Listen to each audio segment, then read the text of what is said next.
Përshëndetje nga unë Klea Kica dhe mirë se erdhët në Vibe. Në studio kemi një njeri që na mësojnë si të gjejmë qetësinë në mes të kaosit të përditshëm. Ai është trajner jogash. Alban, mirë se erdha. Mirë se ju gjeta dhe faleminderit për ftesën.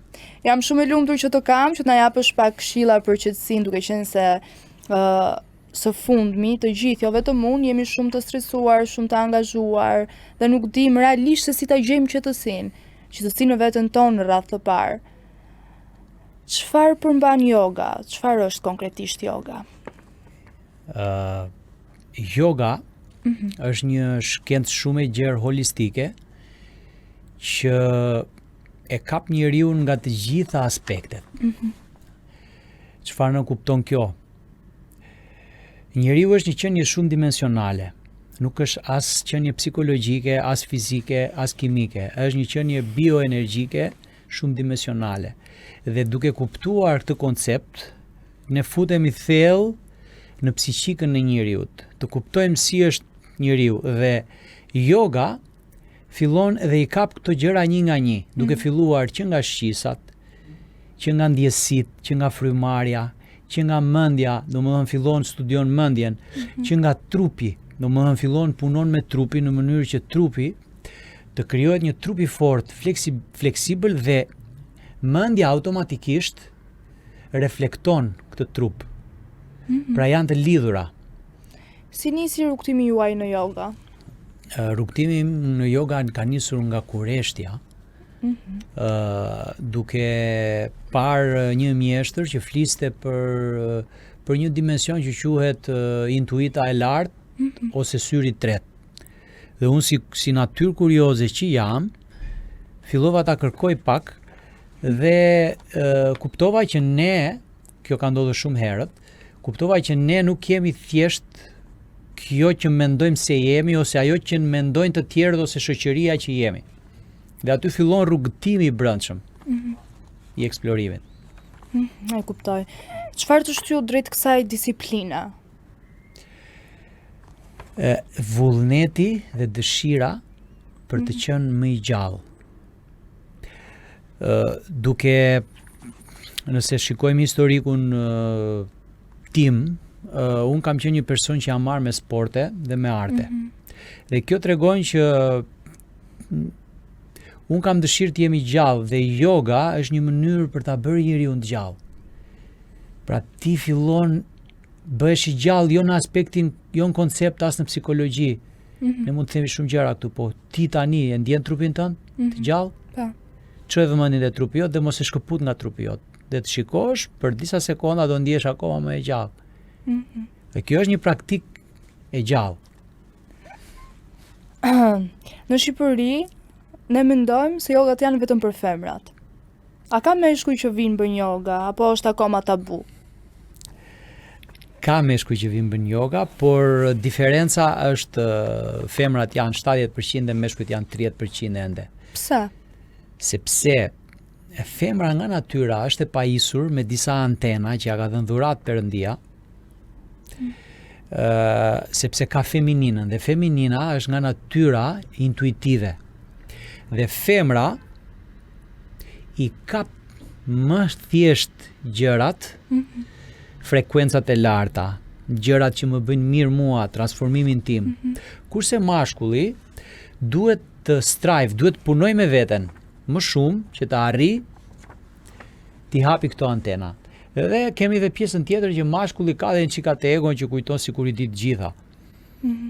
Edhe nxjerr konkluzione shumë të shpejta. Cili ka qenë paragjykimi më i shpeshtë që ke marrë? Paragjykimi më i shpeshtë është se njerëzit nxjerrin konkluzion duke mos patur eksperiencën. Që a bën mu s'më bën punë yoga, a kam bërë yoga po s'më bën punë.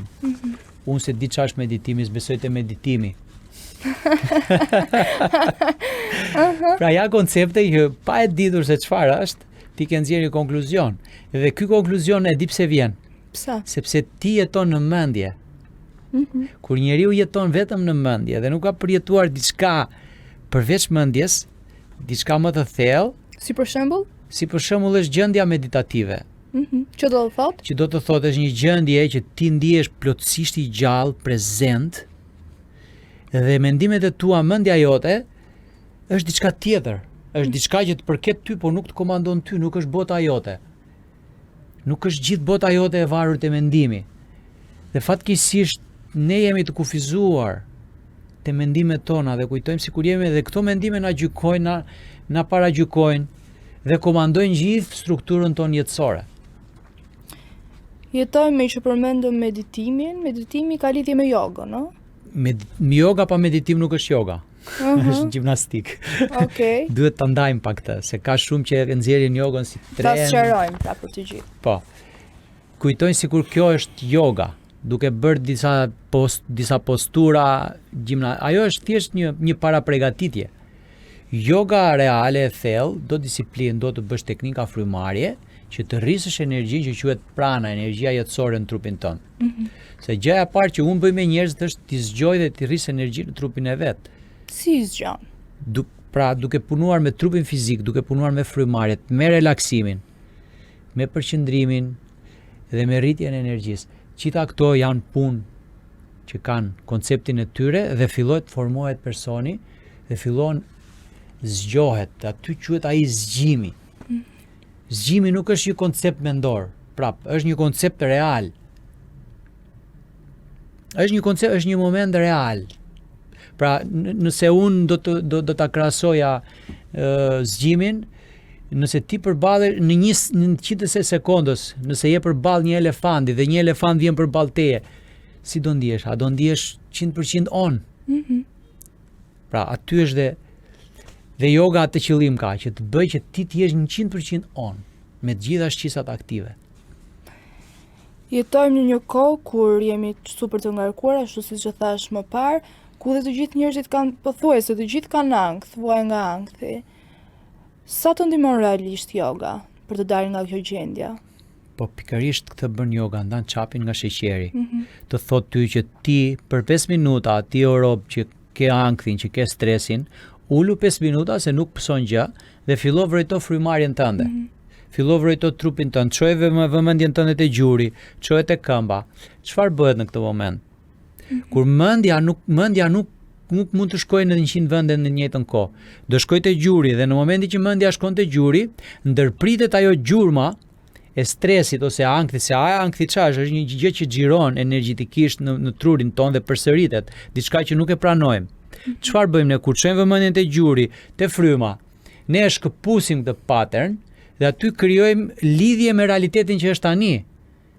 Dhe në momentin që është tani, nëse unë nuk krijoj iluzionin në mendjen time, nuk ka stres as ankth, është iluzion. Për ato që futen për herë të parë, do të thonë nisin për herë të parë të bëjnë yoga, njëkohësisht dhe meditimin, ashtu siç e the edhe ti, janë të lidhura me njëra tjetrën. Çfarë janë gabimet më të shpeshta që bëjnë dhe cili është ai gabim që nuk duhet të bërë?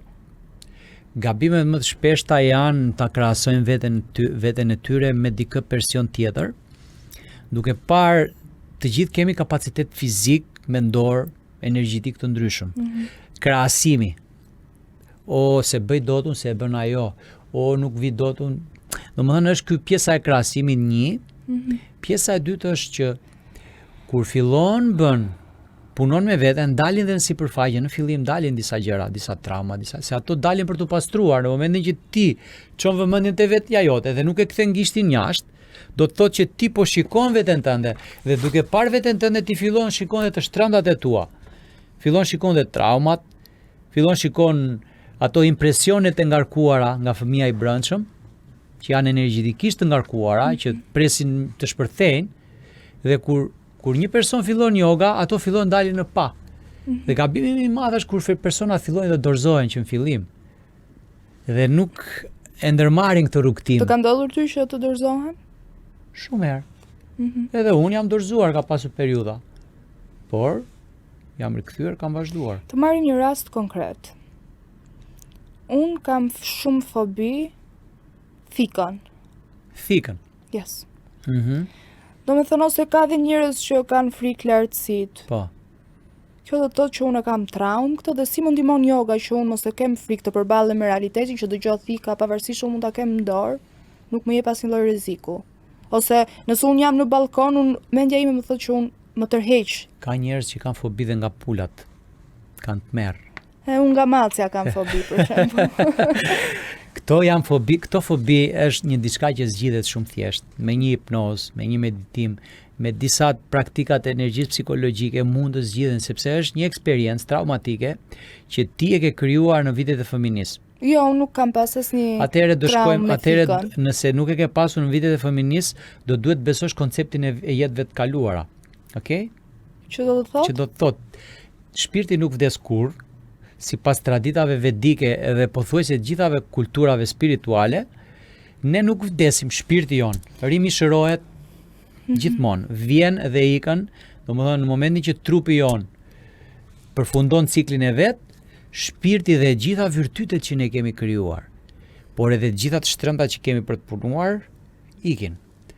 Qëndrojnë për një periudhë në një hapësirë kohë, dimension tjetër dhe pastaj gjejnë rimishërohen në një hapësirë dhe kohë të përshtatshme për evoluimin e tyre më të mirë. Pra ky është koncepti i rimishërimeve.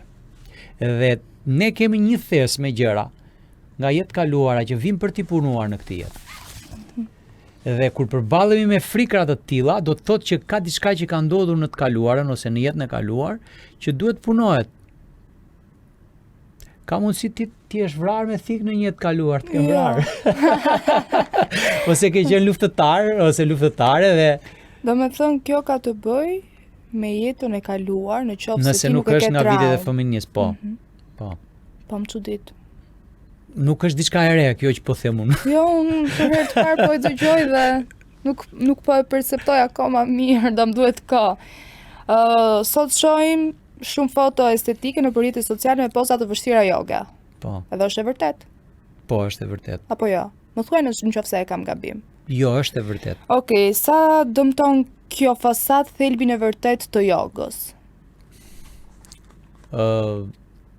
Kush do e shikon thelbin? Unë do të thoja që kjo pjesë fizike ose kapaciteti për të bërë disa postura shumë të vështira, është unë do të thoja është bonusi, është pjesa bonus. Domethënë nëse kemi një qendër, kjo është pjesa eksteriore, domethënë është pjesa e jashtme dhe nuk është thelbi i jogës. Pra thelbi i jogës është eksperienca, është shërimi, është vedia, është lumturia. Pastaj këto është si puna e 1+1+1 dhurat. Pra këto janë dhurata që t'jepen në aspektin fizik, sepse krijohet nëse ti jeton shëndetshëm me yoga, trupi jot ndalon, domethënë plaket shumë ngadalë. Dhe ti fillon ke energji, kam parë njerëz që kanë qenë mjeshtra nga 100 e ca vjeç dhe bënin ushtrime që nuk i bëjnë dot 20 vjeçar. Kuptoj, do me thënë yoga të jep shumë benefitet e tjera, ashtu siç fizike, Po. nga shëndeti mendor. Pastaj ka dhe pjesë që cila të rezonon ty. Ka njerëz që duan të merren me konceptin psikologjik të jogës, të punojnë me mendjen, të studiojnë mendjen. Ka njerëz që duan të punojnë me energjinë. Ka njerëz që duan të punojnë me dorëzimin, me adhurimin, ose adhurimi i Zotit. Po mund ta quajmë dhe feja. Feja nga kjo ka ardhur, po e ke kuptuar tani. Cila fe konkretisht? Të gjitha fet i ka rrënjët e adhurimi i inteligjencës synore, por në momentin që u ndan u bën sekte dhe krijohet identiteti, aty është iluzioni më i madh se ti kujton sikur Zoti jot është i vërtetë e ati tjetër nuk është dhe Zoti do të dënojë nëse bën mëkat, ndërkohë koncepti i adhurimit është që ti të dorëzosh mendjen. Dhe kur mendja dorëzohet, ti lidhesh me një inteligjencë superiore. Aty është koncepti i fesë reale. Që ti të dorëzosh egon tënde. Dhe kur ti dorëzon egon e a lë Zotit, po jo të dorëzohesh me fjalë, të dorëzohesh me shpirt. Dhe kjo është një nga jogat më të larta. Tani përpara se të kalojmë në pjesën ku na mësosh pak si të bëjmë ndonjë jogë ose një pjesë të meditimit. Po, patjetër. Kam një rubrik me pyetje të shpejta që do zgjedhësh pa u menduar shumë brenda 3 sekondave do përgjigjesh. Okej. Nisim. Yoga në mëngjes apo meditim në darkë? Yoga në mëngjes, meditim në darkë, të dyja bashkë. Deti apo mali për të praktikuar? Mali 1, deti 2. Muzikë relaksuese në sfond apo qetësi totale? Kombinimi të dyjave. Fleksibiliteti i trupit apo qetësia e mendjes? Qetësia e mendjes vjen nga rezultati i trupit, puna me trupin. Detoks me lëngje apo një vakt i mirë i ngrohtë? Nuk ka njeriu nevojë për shumë detokse nëse ha shëndetshëm dhe praktikon rregullisht. Pozicioni me ulur kryq apo shtrirë? Ulur kryq kur ke energji, kur ke nevojë për relaksim shtrirë. Jeta aktive në rrjetet sociale apo jetë private pa zhurmë? 70% jetë private, 30% të rrjetet sociale për të dhënë kontribut. Ankthi largohet me frymëmarrje apo me vrap? Me frymëmarrje. Yoga në grup apo praktik vetëm? Në grup dhe praktik vetëm. Albani i qetë 24/7 apo një mësues joge nxehet ndonjëherë? Nxehem ndonjëherë dhe ndonjëherë bëj sikur nxehem. Tani është koha e jogave. Okej. Atëherë çojmë dorën e djathtë e barku, kërthiza, dorën e majtë e krahërori, mbyllim syt. Dhe ndjejmë trupin ton që është aty real dhe nuk e largojmë vëmendjen nga trupi. Fillojmë të ndjejmë lëvizjen e frymëmarrjes.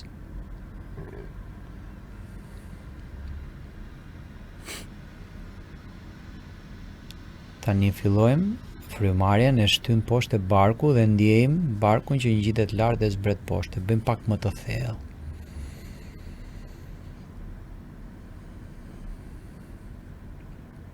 Pak më të ngadalt. E ndjejmë barkun që ekspandohet.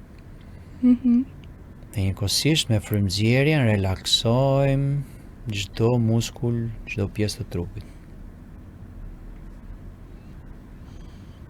Kjo quhet frymëmarrja abdominale ose frymëmarrja e bebes që na nxjerr nga sistemi simpatik nervor, nga ankthi, dhe na çon në një gjendje relaksimi.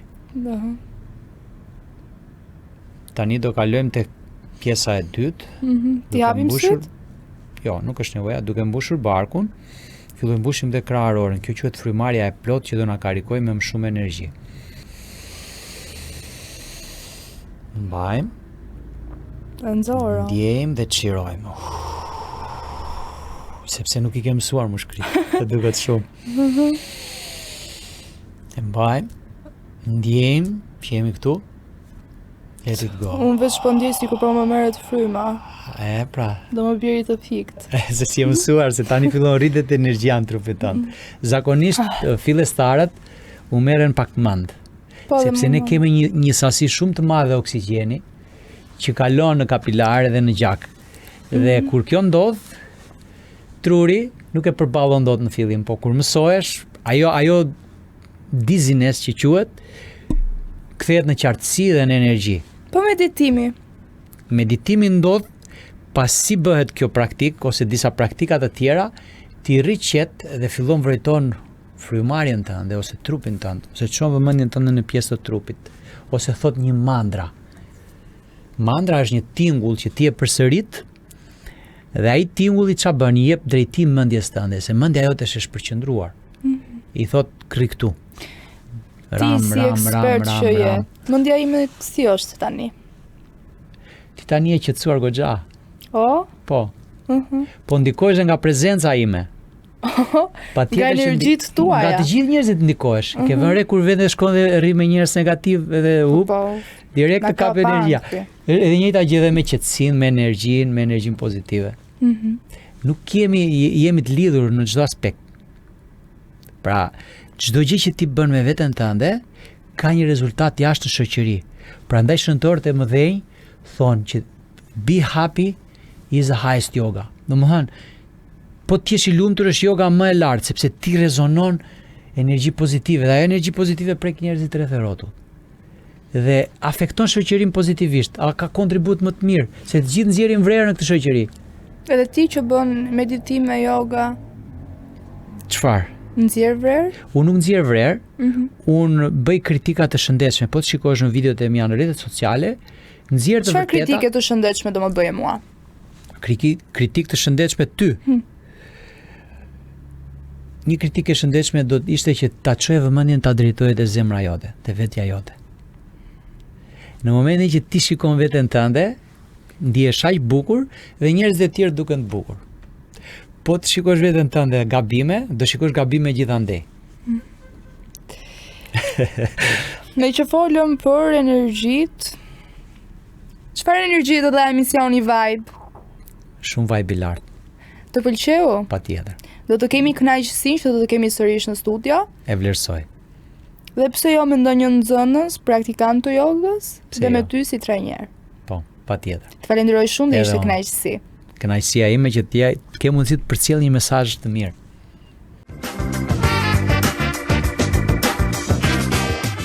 Tani është momenti të ndryshojmë pak vibe. Është momenti të kemi një bukuri dhe një vajzë super shumë të bukur dhe me sy kaq të bukur sa të Loridës. Kemi në studio Faleminderit. Lorida Dane. Shumë Lorida, faleminderit. mirë se erdha. Faleminderit juve për ftesën. Je një fytyrë e njohur për publikun, duke marrë pjesë në emisione të ndryshme, por së fundmi je futur botës së influenceres. Po tani duhet të përdor pak kjo pjesa e imazhit për të bërë ca lek. Se nuk Jo. është çdo gjë për qef, e bëjmë edhe për pjesë puna. Tani sot duam të njohim Loridën e vërtet, jo nga ajo çfarë kemi parë në ekrana. Okej, hajde flasim, unë dua të jem pak e lirshme sot. Po Patjetër. flas me një vajzë, nuk ka kamera, dhe dua që mos të kem emocione siç kam pasur në emisionet që kam qenë. Atëherë si je ti, si është dita jote? Zgjohesh në mëngjes. Po thua tani mbas 4 vitesh që unë nuk jam më në përputhje Po. dhe në televizion. Sigurisht që jeta ime është më e qetë. Ka gjëra akoma më të bukura sepse atëherë kam pas një periudhë goxha stresuese. Tani kam nisur punën, po jam marrë me veten. Edhe dita ime është shumë e bukur, domethënë nuk ka më drama. Është goxha e qetë. Ti ke qenë në përputhen. Po. Si ka qenë për ty ajo rrugtim? Kur kam nisur unë përputhen, kam qenë në një fazë shumë të keqe të jetës time. Kam qenë nën pesh, edhe kam kaluar një fazë, nuk di si ta them, kur njeriu merr një down, një ulje shumë të keqe të jetës, ajo ka qenë pjesa më e keqe, domethënë, në jetës time.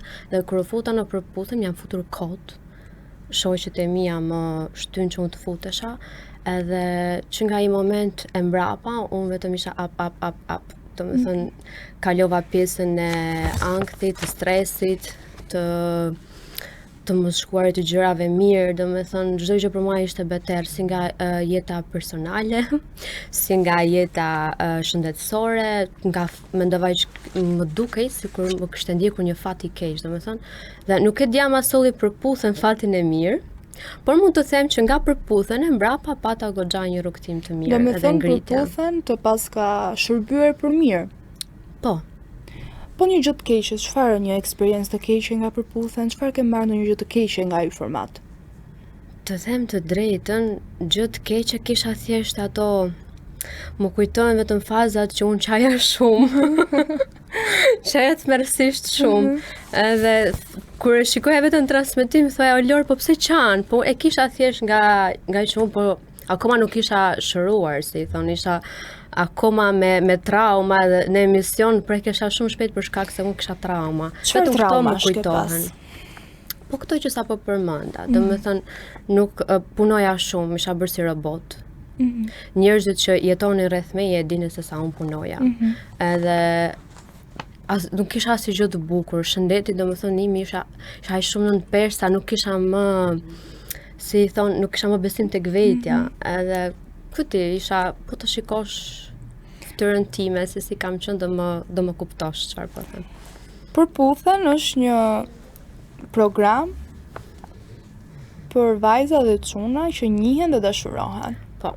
Ti e gjete dashurinë në përputhen? Dashurinë nuk e gjeta. Fiksimin apo ndonjë peng? Jo, fare. Nuk as lloj fiksimi, as lloj pengu, vetëm ajo gjë që gjeta unë nga përputhen është një shoqe e ngushtë që unë jetoj këtu e 4 vjet me atë në shtëpi. E cila është? Kamila Stafa. Kam një marrëdhënie shumë të mirë me atë, edhe ma ka sjell Zoti në një moment që ndoshta më ka dashur shumë. Ndoshta edhe unë ju kam dashur asaj. Edhe kam 4 vite që jetoj me atë dhe shkojmë shumë mirë. E besoje që në një program të tillë mund të kesh një shoqëri? Po, nuk e besoja se mund të gjehej një shoqëri, domethënë e sinqert, po ja që ndodh, në atë emision nuk mund të gjesh, nuk mund të gjesh vetëm dashurinë mashkullore, po të gjesh edhe gjininë e njëjtë. Gjithmonë si shoqe se mos keq Si kupton. shoqe, po jo keq kuptim, ju lutem. Atëherë përputhen të ka mësuar, të ka bërë më të fortë dhe të ka dhënë shumë benefite të mira. Unë dua të di paragjykimet si i ke përballuar, se paragjykime kemi kudo. Paragjykime kam pasur shumë. Kam pasur dhe nga familja, një nga pjesëtarët e mi të familjes që nuk dua ta përmend këtu, nuk flas këtu deri 4 vjet domethënë që nga përputhen. Po një ditë do flas me të, do shkoj vetë të flas dhe t'i them që nuk kam bërë asnjë gjë të gabuar dhe njerëzit që e dinë që si kam qenë unë atje e dinë që unë nuk kam bërë asnjë gjë të gabuar në atë emision.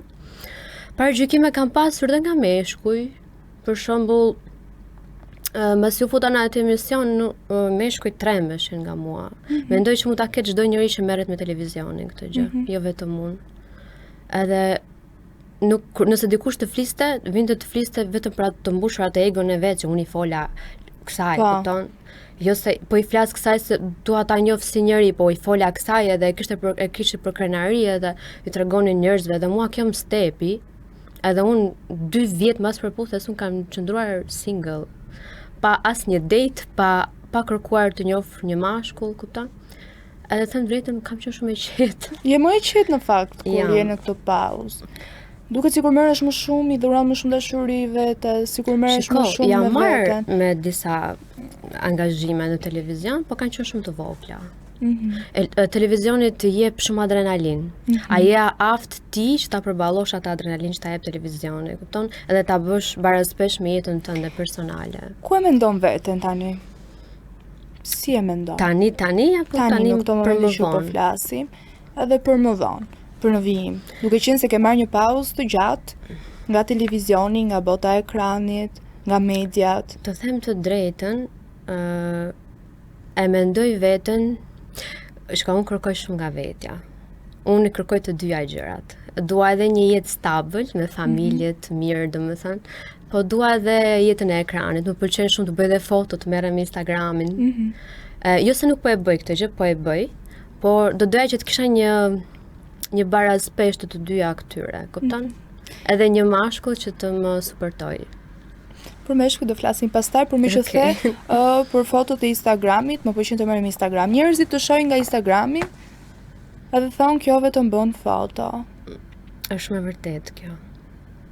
Njerëzit në përgjithësi, flas për veten time, kur më shohin ose çfarë kam dëgjuar, thonë që kjo s'punon, kjo vetëm rrin, bën një super jetë ose nuk e di, mendojnë gjëra të këqija, ndoshta që mendoj për një vajzë që shohin që po bën një jetë të mirë. Unë punoj. Çfarë punon? Unë thjesht, unë kam tentuar, unë merrem me dekore, ditëlindjesh, eventet. Dhe puna që bëj është goxha e lodhshme. Nuk mund të bëj dot videove të time duke ngritur hekurat gjatë kohës që unë bëj dekore, të kupton? Nuk kam kohë. Edhe njerëzit nuk mund ta shohin këtë pjesë time, domethënë. Madje kur njerëzit kur më shikonin që unë lodhesha kaq shumë, më thonin e shkreta vajzë, thosh, ose luma hiç do e marri. Jo për të vlerësuar veten, por realisht kështu dukem, po. A mendon se rrjetet sociale janë thjesht fasadë? Disa herë kam bërë këtë bisedë me veten time, sepse kam parë shumë tema që fliten për këtë, dhe disa dalin thonë që është komplet fasadë, disa thonë që jo. Unë personalisht nxjerr momente nga jeta ime sigurisht që janë të bukura. Nuk mund të nxjerr momentet që unë jam duke qarë apo momente të dobta të vetes time, për disa arsye. Sepse nuk dua të mërzis familjarët e mi, sigurisht. Po edhe nuk duaj që t'i plotësoj egon disa njerëzve që ma duan të keqen dhe të më shohin keq. Kështu që jeta Instagramit nuk është fasad, është një pjesë reale, se ti nuk po hedh diçka fake, domethënë ti në momentin që po bën foto në një vend luksoz, të bukur, të shtrenjtë, sigurisht që je aty dhe po e shijon. Tek vendet luksoze, tek veshjet luksoza. Po. Këto a janë fasad? Po janë, këto janë. Përderisa në Tiranë, në Shqipëri, shitet një Gucci fake, një Chanel fake, edhe blihen shumë lirë, patjetër që janë fasad. Të pëlqen ty kjo lloj fasade? Të them të drejtën, nuk më pëlqen, do të doja që të ndalohej kjo gjë. Që ai që e blen, domethënë ta shijoj realisht atë gjën këto, sepse ka shpenzuar goxha para për ta bler, edhe jo t'ja shofi dikujt që e ka bler lirë edhe thot, po pse e bleva unë vëlla këtë gjë këto, nuk kam i shpifet origjinalja. Nuk kam, i shpifet origjinalja. Unë zakonisht nuk vesh veshe imitime. Mundohem të vishim sa më thjesht. Në momentin që unë e kam një gjë origjinale, e vesh. Po më shikon që kam veshur në këtë moment. Po të shikoj. Jam shenjë. Është shenjë, është që me thjesht. Ndoshta mund të shpenzoj pak të ora tek aksesorët. Po të aksesorët ose te çantat. Kanë më shumë vlerë të shpenzosh tek aksesorët se sa tek mendoj. Se rrobat në femrat nuk i bie, ne duam bankën e botës edhe nuk na del të shpenzojmë për rroba. Tani kam 2 shprehje të tuat. E nisim nga e para. Çfarë shprehjesh? I bëj thirrjet çunave të Londrës të vinë se më kalon vetëm. Tani kjo ishte thjesht një batut apo e mendon vërtet? Këtë shprehje që e kam thënë në emision ka qenë funny. Edhe në emision po flitej për një kauzë për djemt dhe të rinj që kanë shkuar në Londër. Specifikisht ka qenë kjo tema. Edhe unë i bëra këtë thirrje për shkak se po flitet edhe që gocat kanë ngelur pa martuar, edhe unë e bëra në mënyrë funny. Po kjo mori rrugët në rrjetet sociale dhe u bë goxha. Me që e ke thënë në mënyrë funny, të pëlqejnë çunat e Londrës? Nuk e di si janë. Nuk ke pasur ndonjëherë eksperiencë? Jo, asnjëherë nuk kam pasur eksperiencë me djalë nga Londra, nuk kam njohur kurrë djalë nga Londra. Kjo është më e bukura. Shpreha tjetër që të kanë kryqëzuar shumë. Po e di, mos e thuaj. Më mirë qajnë lamba se sa qajnë kamion. Po kjo është një këngë, okay, dëgjoj. Është këngë. Tu çuditem. Po nuk është thënë në asnjë vend që kjo është tekst këngë. Këtë e ka kënduar Tajna në tekstin e saj të muzikës. Edhe mua më kujtua, këtu kam qenë duke u tallë me Ervin Kurtin, po bëja një shaka domethënë në trotuar. Edhe i them që Ervin i thash se Ervin nuk e di çfarë po fliste për çartë, dhe i tha më kujtoa kënga e Tajnës që bazohej në temën që ne po flisnim për materializmin. Edhe i them këtë shprehjen. Po mund të çuditem pse Tajna nuk është kryqëzuar që këtë fjali e ka futur në tekst të këngës, po kryqëzova unë që e thash në një emision. Kupton? Ku është më mirë të qash në lamba apo në kamion? Më mirë është mos qash fare. Më mirë është mos qash. Më mirë është mos të qash fare. Po nëse nuk bën herë të qash. Nëse do isha super e lumtur dhe do isha në kamion, nuk do më interesonte fare pjesa e lambës. Nëse se edhe kamioni kushton. Kushtonte. Goxha, unë domethënë mbasi thash këto, u mora shumë informacion për kamion. Je fantastike. Faleminderit. A je bërë pishmanie, penduar për këto fjalë që ke thënë? Që në fund ditës nuk e bërë asnjë gabim, nuk e ofenduar askënd, po nuk e di pse në Shqipëri vijnë këto paragjykime nga hiçi. Tani, çdo njeri mund të thotë një lapsus edhe pa të keq, por ajo pastaj del edhe vret shumë njerëz të tjerë. Mua më kanë mërzitur shumë njerëzit që kanë marrë këtë videon time dhe më kanë bërë si materialistën e madhe që ekziston, si një vajzë shumë të keqe, kupton? Edhe unë këtu jam vrarë, se unë realisht nuk jam ashtu. Nëse mua mund të më thonin që Lor shifti kë që ka lek, unë thosha jo, dua dikë që më do. Dua të gjej dikë që më do. Dhe më vret kur njerëzit më gjykojnë si dikush që s'jam. Jam penduar sepse mund të kem mërzitur ata që kishin një profesionat me kamiona, vetëm për këtë. Si gjë tjetër, se unë vetë di se ç'a dua, kështu që. Ç'a do ti? Dashurinë pra. Dashurinë e ke gjetur? Nuk e di. Nuk e di. E lëm pikpyetje këtë. Pikpyetja. Okej. Atëherë, unë doja të di pas këtyre shprehjeve që ti ke thënë. Të janë afru çunat me lambë, s'ka nik fare. Si ishte marrëdhënia jote me djem? Këto, në fakt, këto të Londrës kanë qenë një çik më kështu. Kur dilja më vinte ndonjëri dhe më thoshte shiko, unë jam nga Londra. Ndërkohë që ti s'e kisha haberin fare për të larguar, po nuk më dukej pak pa sens, e kupton, nuk ndihesha realisht mirë, edhe për të larguar i thash se kam gjetë londindezin tim. Kishte një ren. është një gënjeshtër, thjesht për të shmangur bisedën, po. Le të ndalojmë pak tek jeta e natës. Duke qenë se ti je pak më parë the që punon, një vajzë punëtore, e frekuenton jetën e natës? Jam dhe influencer, që do të thot jam e detyruar që ta frekuentoj jetën e natës. Edhe ishte një periudhë që unë po dilja shumë, goxha fort, edhe më thoni njerëzit që çfarë po bën në gotë, mbaj pak frenat, po del shumë, sepse detyrimisht kur ti je influencer duhet ta postosh vendin ku po del. Edhe nuk I shmangesh dot njerëzve që e shohin se ti po del shpesh, edhe ata nuk e dinin fare që unë po paguhesha për të dalurat e mia. Dhe jam gjykuar goxha, po njerëzit që më njohin nga afër e din edhe nuk më gjykojnë, dhe madje thonë sikur të isha si ty. Do doja të kisha fatin tënd, më thonë, kupton? Sa I merr parasysh këto paragjykime? Jam njëri që nuk e çaj shumë kokën, me thënë të drejtën. Sidomos në që të jetosh e lumtur në Shqipëri, nuk duhet të vrasësh shumë mendje se çfarë thonë njerëzit. Të krahasisu ndonjëherë të njohësh një mashkull në lounge ose klub? Never. Pse? Jo, edhe shoqeve të mia I them kur mos u njihni me një djalë që del natën. Okej, ky është paragjykim sepse unë dal vetë. Është I çik kështu. Sikur po gjykoj veten në këtë rast. Po nuk kam pas besim tek meshkujt që dalin, mendoj që një mashkull I formuar në moshën time të paktën duhet të ketë një punë në orën në atë orë të vona të natës, ose duhet të jetë me partneren, mendoj, ose me familje, po jo vetëm me shok. Mendoj që meshkujt që dalin me shok në orë të vona të natës, thjesht nuk kanë gati për të krijuar një marrëdhënie, dhe nëse një femër kërkon një marrëdhënie stabil tek ai mashkull, do vuaj, mendoj unë. Nuk është mashkulli ideal. Kështu që goca, kujdesni. Jo partner në orë të vona të natës. Kjo është çdo gjë me moshë. Unë kur vetë nuk kam njohur një mashkull për sa kohë dal. Kur. Shoqjet e mia që më njohin e din. Flasim pak për zemrën tënde, si është momentalisht? Zemra ime është e qetë. E qetë? Po, ka... Kush ta ka dhuruar qetësinë? Që është e qetë. Ti patjetër do të nxjerrësh diçka. Pak. Shiko, është një person që më ka dhënë goxha qetësi, edhe thonë që kur manifeston një gjë, ajo vjen, dhe unë kam manifestuar shumë qetësi.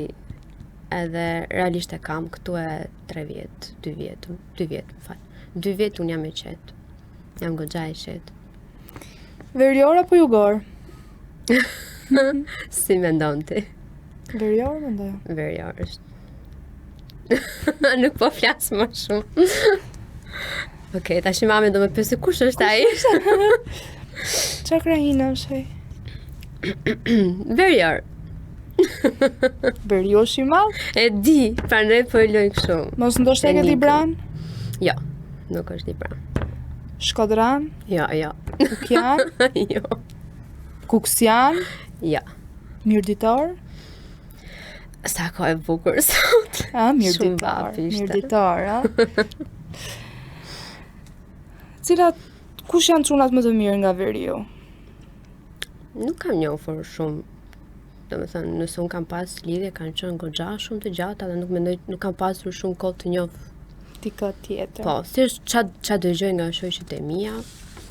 Shiko, Pyllpadera nuk ka, thonë. Kështu që nuk mund të specifikoj meshkujt e veriut, këto janë të këqij dhe këto janë të mira, apo dhe të jugut. Me çfarë moshe, sa diferencë do të kesh me mashkullin? Nuk mendoj që duhet një diferencë moshe në numër. Sa e ke ti? Nuk ka shumë diferencë moshe.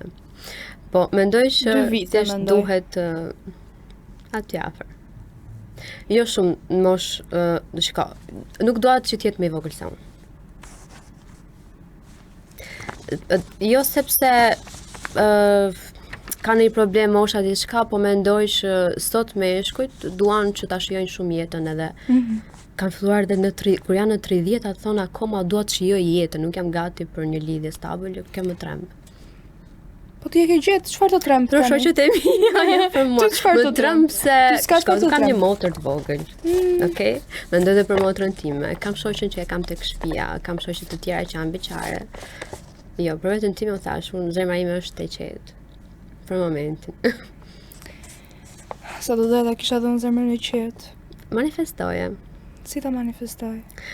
Thjesht thuaj, unë E do kam jem zemrën shumë e e qetë qetë, dhe do unë jam të- shumë e qetë dhe do kem një partner që do ma lumturoj zemrën time dhe do më ndaloj për gjëra që unë dua.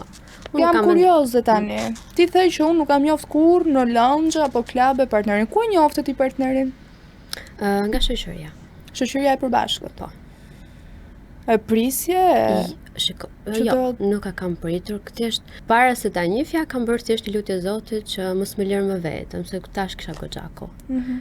Dhe okej, tha. Çfarë është gjëja që Më vlerëson më thirrën. shumë tek ai mashkull?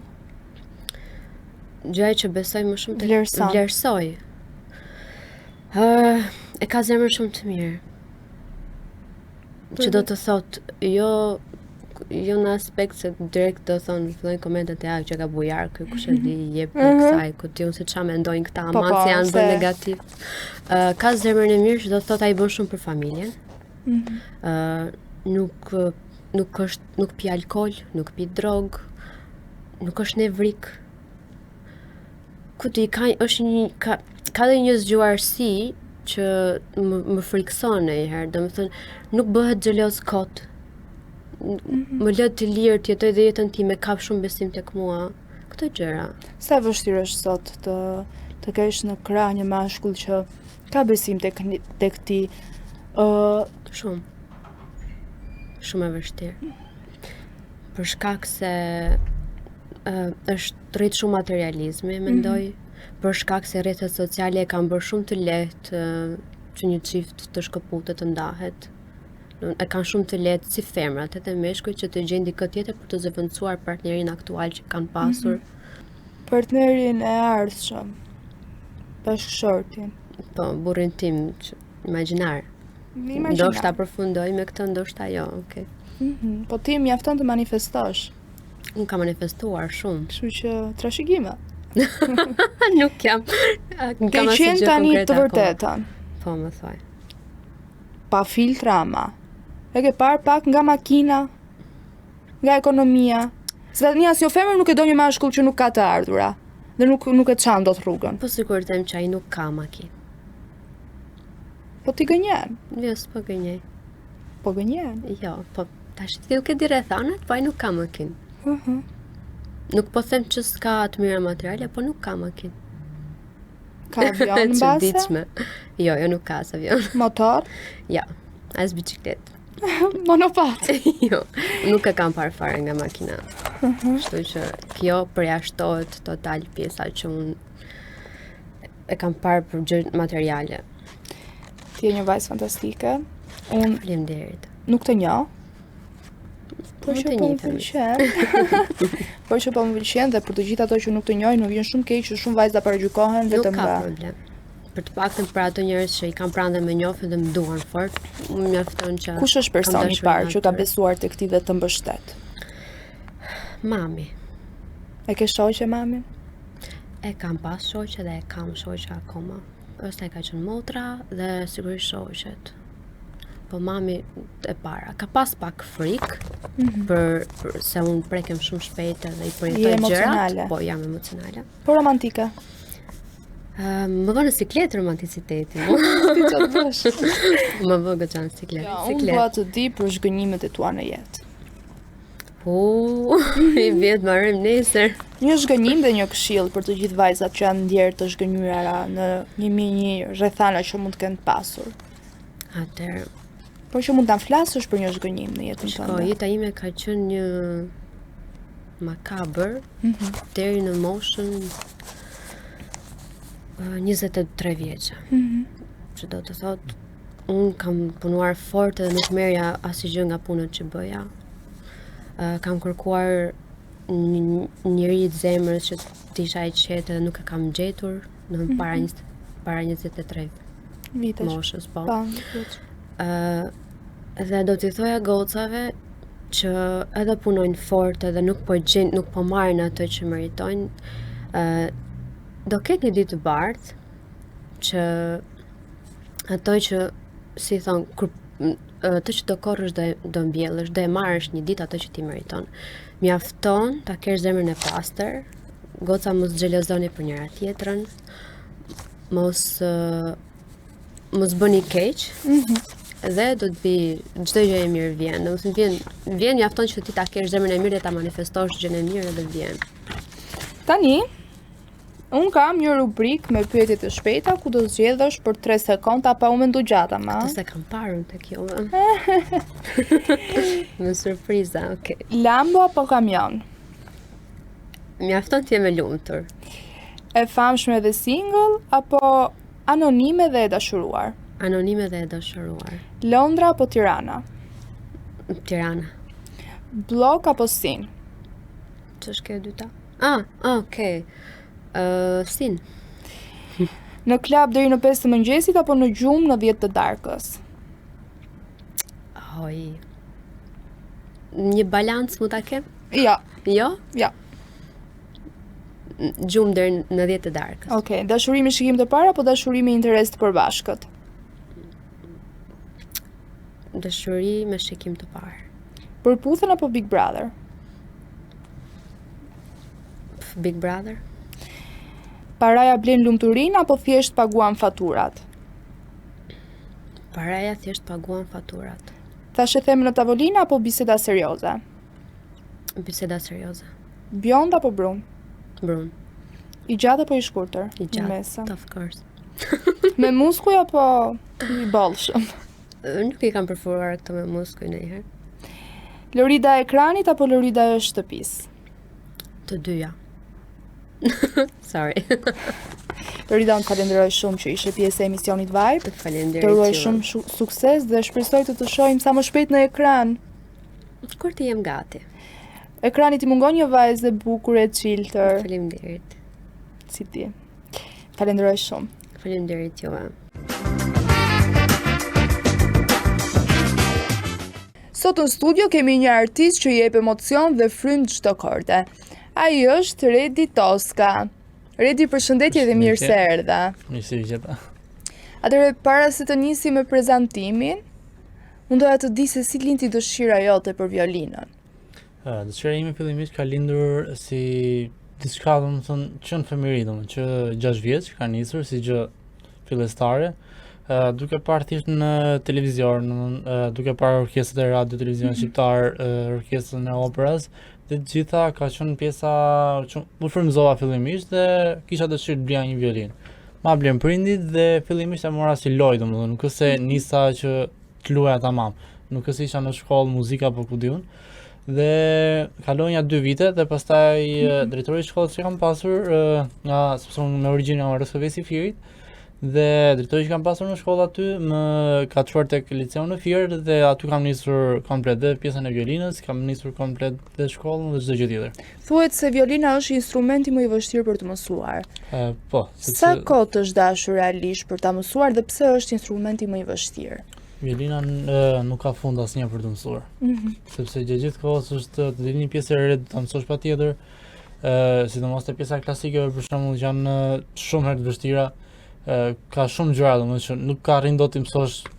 Është gjithë kohës domethënë nis që 8 vjeç deri sa ti e mbyll si karrierë domethënë. Nuk ka asnjëherë fund pjesa e mësimit të violinës. Ama si hapat e para, maksimumi të duhen të paktën 2-3 vite që ti të hysh të luash pjesë minimale. Edhe në pjesën e shkollës, te pjesa e liceut, gjitha gjërat është minimumi 2 vite që ti të hysh të luash diçka pjesë më thjeshta, për shembull që në pjesën e luajmë në shkollë është kjo Twinkle Twinkle që niset që në hapat e para, domethënë pjesat e para që mësohen në violinë. A ke pasur momente ku ke menduar ta lesh fare? Po, ka pas. Pse? Sepse më janë dukur shumë pjesë vështira, ka qenë plus pjesa e shkollës pjesa klasike janë shumë vështira. Edhe doli pak nga qefi plus hyri pak pjesa adoleshencës, pastaj domethënë që ka qenë ke klasa e 9, që hyn kalon vit parë, pastaj aty që pjesa adoleshencës dhe normalisht kanë qenë ato ulje ngritje tona domethënë që kemi pasur gjithë E kohës. kuptoj. Si artist, si ndihesh kur kalon nga interpretimi i kryeveprave klasike në scenë serioze? Është diçka tjetër, domethënë është komplet tjetër nivel, domethënë çdo gjë arrin emocioni është komplet tjetër gjë, domethënë sidomos të lush nëpër skena shumë të mëdha të pjesës klasike është një emocion domethënë që nuk e përshkruan dot. Në fakt më doja të di sa e vlerëson tregu sot një këtë lloj instrumenti, violinën. Tu në Shqipëri nuk vlerësohet, shumë pak, sidomos te pjesa klasike vjen nuk vlerësohet fare, është tmerrsisht keq domethënë klasika. Kurse pastaj unë si profesion tjetër merrem edhe pak me pjesën e eventeve, me pjesën e muzikës live, edhe normalisht aty ajo domosht një opsion tjetër që ne mund të merremi si punësim. Cilat mosha e preferojnë më shumë violinën? Fillojnë domethënë moshat nuk është se kam ndonjë moshë specifike, po nis domethënë që nga fëmijët për shembull që janë fillestar, që janë nga klasa e parë deri në klasë 5 maksimumi, që është ai preferenca shumë e madhe. Pastaj e kupton që është shumë e vështirë si violinë, si instrument dhe të më realizohen pak domethënë. Edhe e mbyllin pastaj, domethënë ka shumë vete që maksimumi deri në klasë 5 e vazhdojnë dhe nuk e vazhdojnë më pastaj. Pse? Sepse është shumë e vështirë, ka shumë teknika, shumë gjëra, domethënë sepse është dhe instrumenti pa temperuar, quhet në momentin që ai nuk ka taste, nuk ka notë specifike. Te pjesa e violinës ne do të punoj shumë veshi. Sepse është lëvizje milimetra, në momentin që ti shtyp një notë, dhe ti nuk e ke vendosur saktë, ajo del notë tjetër komplet. Sepse është instrument pa temperim. E kuptoj. Përveç violinës, ke luajtur ndonjë instrument tjetër? Jo, kam nis pak piano, por që nuk është se kam vazhduar akoma. Nuk të pëlqen asnjë, nuk e gjen veten në instrumente të tjera? Jo, e gjej, ama nuk kam pasur kohën, sepse nuk kam pasur kohën nga pjesa e violinës dhe nuk e kam arrit dot, që ta mësoj. Për çfarë je penduar më shumë që ke nisur këtë? Për asgjë. Ka qenë në gjithë rrugtimi im jetës time, ka qenë violina. Kush ka qenë personi i parë që të ka mbështetur?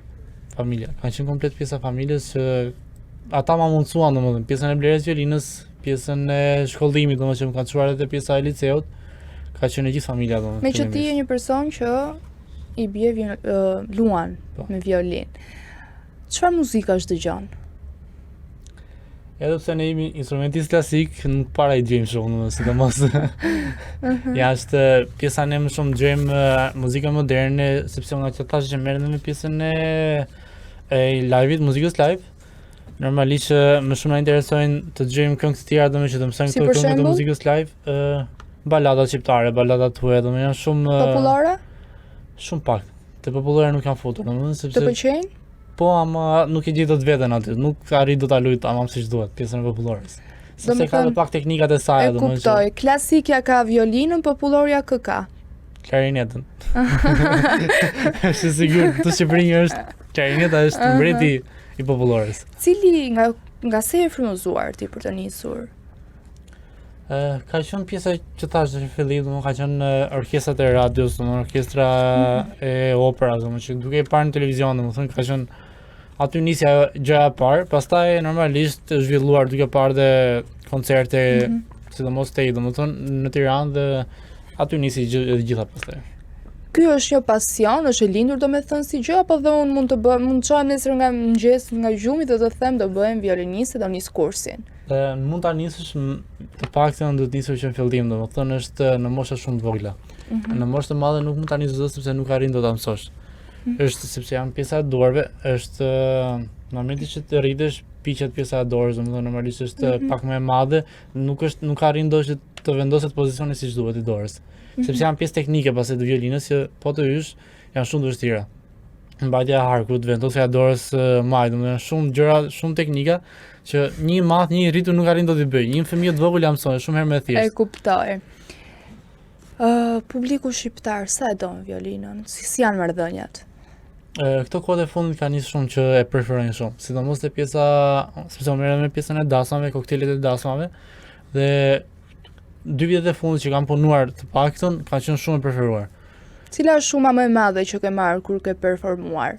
Shuma më e madhe ka qenë sepse pjesa e kokteleve dasmave është 1 orë maksimumi që ose në një performancë që mund të bëjmë brenda dasmës dhe maksimumi që si çmimin e lëvizim diku te 400-500 euro.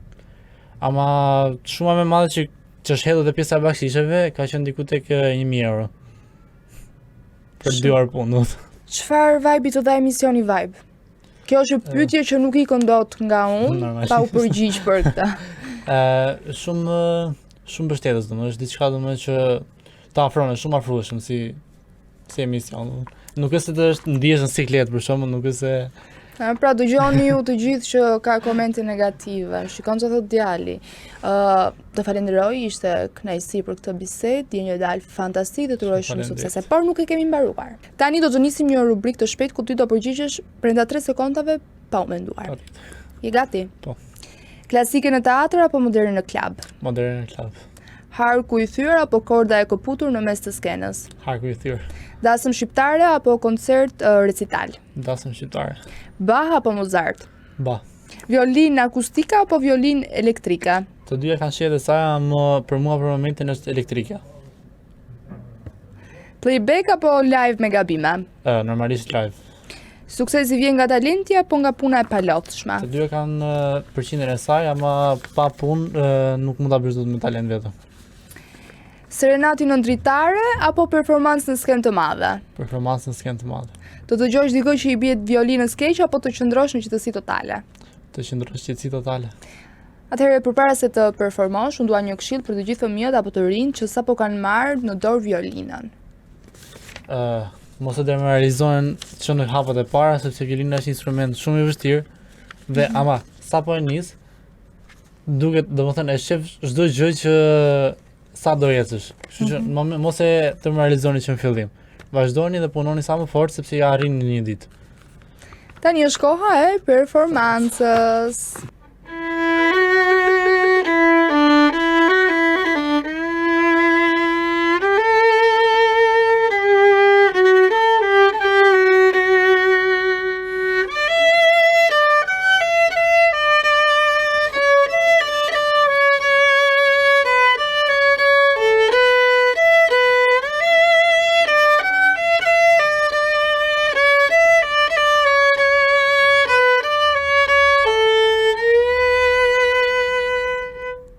Sa e bukur kjo pjesa fundit.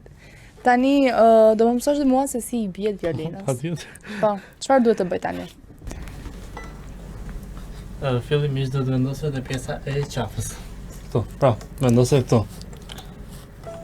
Tu. Dhe gjithmonë pjesën e qafës duhet mbështetur te pjesa e gushës këtu. Pra. Gjithmonë mbështetur këtu. Edhe asnjëherë edhe me thonjë gjata nuk mund të luash dot. Po çfarë të bëj tani? Po ti Jo, s'ka problem, ti vendosi këtu. Dhe dora gjithmonë ka lajtu, s'ka gjë. Mos e mbështet, ti vendose, rrumbulla kose nga sipër, ashtu. Po, është okay. Po, okay. Ti kjo do të mbështetur. Okay. Po si mund ta marr kokën kështu? Po, do të rrej gjithkohë se pesha e violinës do të mbahet me qafë, jo me dorë. Okay, normalisht në këtë moment ti po e marr me dorë, po që mbahet gjithmonë me qafë. Pjesa e harkut pastaj, ka një janë punë secila në vete. Ishte këto. Pra, nuk kapet harku i gjithë, siç vendoset dora. Vendoset këtu dhe pjesa e gishtit madh kalon nga sipër. Kjo kalon nga sipër. Çfarë të bëj tani? Tani ti të riq harkun dhe harku gjithmonë luhet te pjesa hapësirës boshe këtu. Edhe dora e harkut. Okej.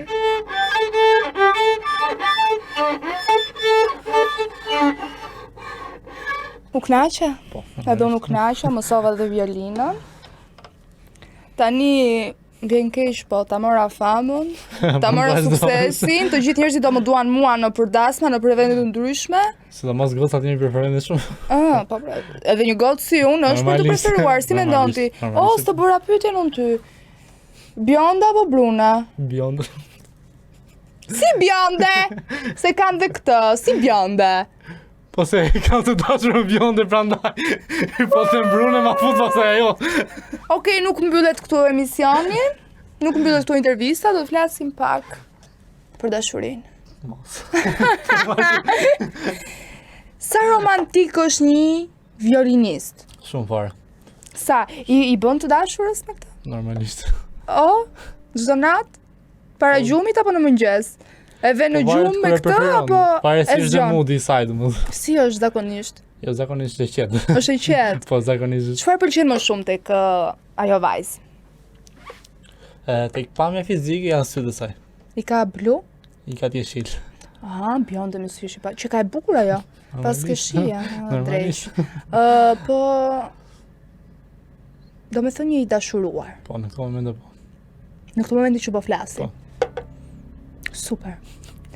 Çfarë pretendoni? Çfarë do bëhet me ju? Të shohim se Mos ndoshta dhe ajo i bie ndonjë instrumenti? Jo, nuk ka lidhje fare Nuk ka me lidhje pjesën e me muzikës, këtë, nuk ka lidhje. Serenati ke bërë ndonjëherë? Po normalisht. Si! Si ja Normalisht ke po. bërë herë më fol pak më shumë se unë vdes për njerëzit e dashuruar. Kam shumë qejf të dëgjoj për dashurit. Aq më tepër nga një person që i bie violinës. Nuk e di, violina më duket sikur është instrumenti që u përket më shumë të dashuruarve. Është instrument. Prandaj dua të po di më është- shumë. Si ishte kjo serenata? Ka pas momente, ka pasur shumë momente, kështu që Kur jeni zën apo po, ka pas dhe ku janë pas zëngave. i ke shumë Një muzikë violinë? e qetë, domethënë e qetëson shumë mirë. Nuk dua të të ngacmoj më shumë. Është qesa. Nuk dua të të ngacmoj më shumë, thjesht uroj shumë sukses Okej. dhe shpresoj të arrish aty ku ti do, edhe në dashuri patshi një fat të mirë dhe përfundofshi së bashku me Sa shumë shpresoj. fëmijë. Shumë faleminderit. Faleminderit që erdha. Faleminderit, jo. Ja pra kështu erdhi fundi këtij episodi, bashkë do të shihemi sërish nesër në orën 11, mos harroni ta ndiqni. Mirupafshim. Ju pëlqeu kjo video? Atëherë bashkohuni me ne. Na ndiqni në Instagram, Facebook dhe TikTok dhe bëni subscribe në YouTube.